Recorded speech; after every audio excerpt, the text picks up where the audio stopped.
Hi there, I'm Paul Godkin and welcome to the CTV Newsroom in Sudbury.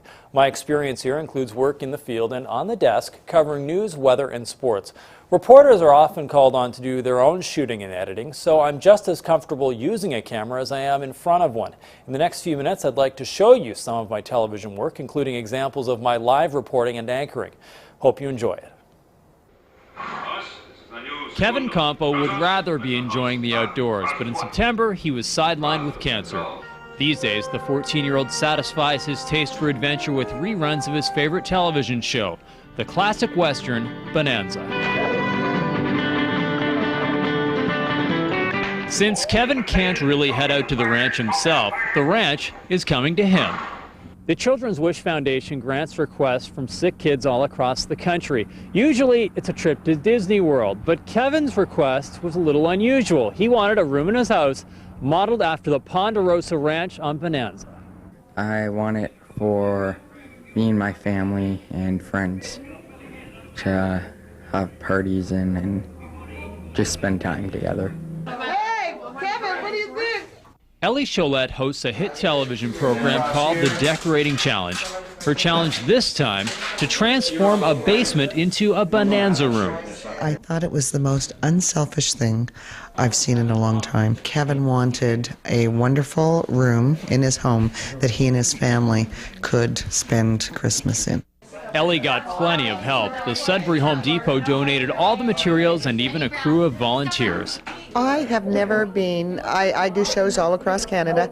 I have never seen community spirit like Sudbury. Kevin's shop teacher and a bunch of his classmates pitched in too. Students from another high school added a mural of the stars of the show, the Cartwright family. When the job was finished, it came complete with furniture, a high-definition television, sound system, karaoke machine, guitar, and of course, a Bonanza DVD. So what did Kevin think of the finished product? I think they turned out really good. I like it a lot with all the stuff on the wall, and I wasn't expecting this. Not only did it boost his morale, but it helps when the school, by the schools coming down to participate. It makes it easier for a transition back into school. Kevin's prognosis looks good. He should be back in the saddle in the new year. He'll spend Christmas at the Ponderosa with his family. Paul Godkin, MCTV News, Sudbury.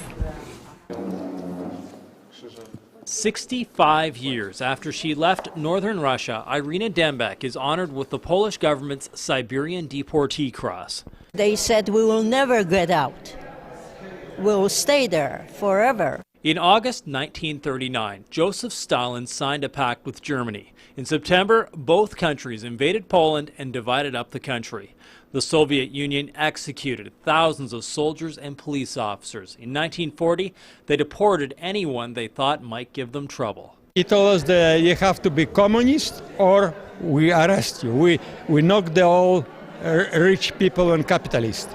These men and women suffered 2 weeks in a boxcar, temperatures of 40 below, with nothing to eat and only the warm water from a steam engine to drink. We couldn't get out, so the wagons were locked.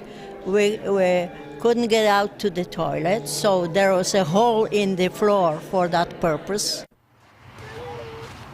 All day long, friends and neighbors paid their respects, laying flowers and signing a wooden cross on Arrington Street. This is where a 16-year-old boy lost his life Saturday night. Neighbors say he was riding his bike with a friend on his way to guitar practice. Police say he was the innocent victim of a reckless street race. A long, straight stretch of road, very tempting for street racers. Neighbors along Arrington say it was a constant problem, and it was just a matter of time before a tragedy like this happened. They designed the experiment in 1957. A movie theater full of teenagers, but what's on screen is no Hollywood blockbuster. The 10 hottest years ever measured, they've all occurred in the last 14 years. And the hottest of all was 2005. It's a failed presidential candidate, Al Gore, talking about the environment. It's called An Inconvenient Truth. As much as the information was upsetting, it gave you an incentive to do something about it. Even in Native communities here on Manitoulin Island, there are very few who speak fluent Ojibwe. Most of those are elders, which does not bode well for the future of the language. CTV's Paul Godkin joins us live from Inco operations in Coppercliff. Paul?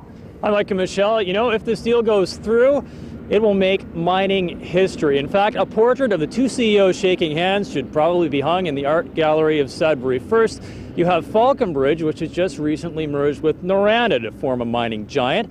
Now, Inco has come along, and they're essentially going to merge with both of them to create one giant mining superpower. After a long rivalry, Canada's two nickel producers agreed to become one. Inco will buy Falconbridge and become the world's top nickel producer. And as we grow, and we will grow, we plan to build Canada's great reputation as a mining leader around the world. It's more of a merger than a takeover. Inco pays a premium of 9% for Falconbridge shares. Scott Hand stays as Inco's CEO. Falconbridge's Darren Pennell would be the new company president. By the end of 2007, they hope for annual savings of $350 million US. Nowhere would the impact be felt more than in Sudbury, where the companies are the driving economic force. In the short term, Inco is predicting job losses of up to 150 people in Sudbury. But in 3 to 5 years, they say there may actually be job increases. Most of the immediate job losses would be in administration and come from attrition. By sharing technologies and transportation expenses, Inco hopes to eventually increase nickel production in Sudbury by 25%.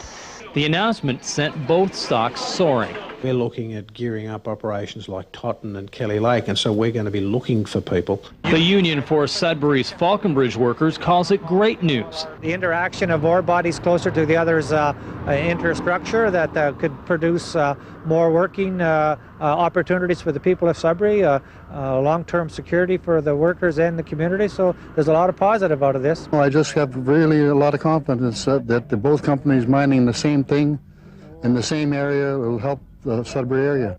Sudbury Inco workers are represented by the Steelworkers Union, which says it was totally caught off guard and is not sure what to think of the deal yet. Inco promises all the current collective bargaining agreements will be honored. So one of the big questions tonight, is this a done deal, Paul? Well, it's far from a done deal. The boards of both companies have unanimously approved this deal. There is a small problem, though. There's a couple of other companies that may be interested in buying Falconbridge, and they actually might do what we call a hostile takeover and outbid Inco. Their BHP Billiton is one. There's also Xstrata, which actually already owns 20% of Falconbridge. Now, for this to happen, shareholders do have to agree on the deal. It'll have to be 2/3 of the shareholders from both companies, so this is far from a done deal. Paul, what's the reaction at Queen's Park? Well, Mike, a little bit of a mixed reaction from Queen's Park. David Ramsey, the Minister of Natural Resources, a little more cautious. He's curious on how this is going to affect mining in the Sudbury Basin and how it will affect labor relations here in Sudbury. The other minister involved would be Rick Bartolucci. He's the Minister of Northern Developments and Mines and is also the MPP for Sudbury. He is extremely enthusiastic about the deal. He too wants some assurances about how it's going to affect workers, but very positive on the whole. CTV News at 6 with Mike Boothman and Paul Godkin.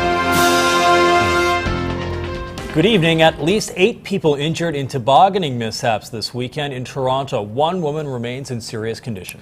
These latest injuries and the thousands that happen every year have relaunched the debate over whether tobogganers should wear helmets. CTV's Sasha Novak takes a look. Many northern lakes may be frozen over, but are far from safe. If you fell through the ice, would you know what to do? One of the leading ice safety experts in the country says there are some simple things to keep in mind when out on the lake. CTV's Amanda Anderson has more. An update now on the investigation into the poisoning of former Russian spy Alexander Litvinenko. The man reported to be the prime suspect in the case apparently isn't. Andrei Lugovoy says he's been working with investigators as a witness. He says British media were mistaken in identifying him as a suspect. Lugovoy is one of 2 men who met Litvinenko at a London hotel the day the former spy fell ill. Traces of that poison that killed Litvinenko have been found at the hotel on his deathbed. He accused Russian President Vladimir Putin of masterminding the murder. Signs of an impending work stoppage are already visible at Xstrata Nickel in Sudbury, even as the two sides try to negotiate a new contract. This was the scene this afternoon at Xstrata's Thayer Lindsley property in Greater Sudbury. A strike shack has been moved into place and pallets piled up for firewood. The strike deadline is Wednesday at midnight. Talks broke off last Thursday. Okay, Paul, tell us about the sunshine factor. The sunshine factor, because we always say the wind chill factor, we say, you know, it's minus 20, but it'll feel like minus 25. The sunshine factor is, you can say it's minus 20. But if you're out in the sun, it'll feel like minus 15. Okay. See, I agree with that one. Or if you're at a brisk walk, it'll feel like okay, but when does the wind negate the sunshine factor? If it's really windy. There we go. Then it cancels out the wind chill factor. Work on that tonight. We'll discuss tomorrow. Speaking of which, Darcy and Paul are back tonight at 11:30. Thanks for joining us. Good night.